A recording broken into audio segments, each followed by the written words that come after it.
మీరు చాలా ఎనర్జెటిక్గా ఉంటారు. మరి మీ దృష్టిలో వీరిలో బాగా ఎనర్జెటిక్గా ఉండేది ఎవరు? రామ్, హరీష్ శంకర్, బన్నీ, రవితేజ. హరీష్. మీకు బాగా ఇష్టమైన డైరెక్టర్ వీరిలో? రాజమౌళి, పూరి జగన్, కృష్ణవంశీ, వివి వినాయక్. ఇంపాసిబుల్ చెప్పటం.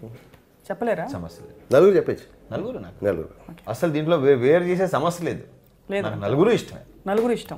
ఈక్వల్. అసలు దాంట్లో నిజంగా తేడా లేదండి. ఏదో ఒకళ్ళు చెప్తే ఒకళ్ళు ఫీల్ అవుతాను కదా, నిజంగానే మనస్ఫూర్తిగా నాకు నలుగురు ఇష్టమే. మీకు బాగా ఇష్టమైన హీరోయిన్? అనుష్క, ఇలియానా, త్రిష, శ్రేయ. ఎలా బుక్ చేద్దాం ఫిక్స్ చేయాలి. అనుష్క. ఇలియానా, త్రిష అండ్ శ్రేయకి మేము ప్రత్యేకించి బయట కట్ చేసి సీడీకి పంపిస్తాం. డైరెక్టర్ క్రిష్, రామ్ గోపాల్ వర్మ, శేఖర్ కముల. ముగ్గురు వైవిధ్యం చూపించే ముగ్గురు డైరెక్టర్లు. మీరు ముగ్గురు మిమ్మల్ని భోజనానికి పిలిస్తే మీరు ఎవరింటికి వెళ్తారు ఫస్ట్? బేసిక్ ఏంటంటే నాకు క్రిష్ అండ్ శేఖర్ కమల అనేది బేసిక్ ఇంట్రాక్షన్ బాగా తక్కువ. శేఖర్ కమల అనేది అసలు ఇంట్రాక్షన్ లేదు బేసిక్గా, హలో హాయ్ తప్ప. ఎంతో కొంత క్రిష్తో ఉందండి. రాము గారి ఇంటికి వెళ్తాను ఎందుకంటే నాకు తెలుసు కాబట్టి. ఆయన ఇంకోటి చెప్పినా మీకు, ఆయన బేసిక్ ఇలాంటి ఫార్మాలిటీస్ ఆయనకు ఉండవు. భోజనానికి రండి, తీసుకోండి, వడ్డించుకోండి, లేవు. వీటిలో మీకు బాగా ఇష్టమైన సినిమా? నా ఆటోగ్రాఫ్, కిక్, ఇడియట్. అవును, వాళ్ళు దృష్టిపడ్డారు. ఇడియట్. మీ ఫేవరెట్ హీరో అయిన అమితాబ్ సినిమాల్లో ఏ సినిమా రీమేక్ చేయడానికి మీరు ఇష్టపడతారు? డాన్, దీవార్, షోలే, నమక్ హలాల్. నమక్ హలాల్ అన్నయ్యతో చేయడానికి ఇష్టపడతాను.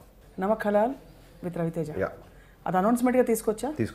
డెఫినెట్గా అమితాబ్ బచ్చన్ లాంటి character. I can walk English, talk English లాంటి క్యారెక్టర్.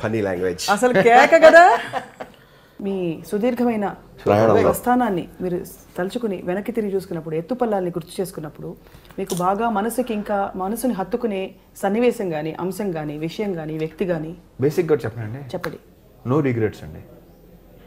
బికాస్ ఐ ఆల్రెడీ కూడా చెప్పాను, I enjoyed each and every moment of my struggle and my travel. No regrets, no complaints. I never blame anybody. ఏదైనా ఉంటే నన్నే blame చేసుకుంటానేమో కానీ I never blame anybody. ప్రతిదానికి కారణం నేనే. నా మైనస్, నా play, anything good, bad, ugly, what ever, నేనే రీజన్ దానికి. So never blame anybody. అది అందరికీ వర్తిస్తుందండి. బాగుంటే మంది, బాగుండేపోతే నీది, తప్పు అసలు. క్లియర్. మీ జీవితం ఫిలాసఫీ అది. యా.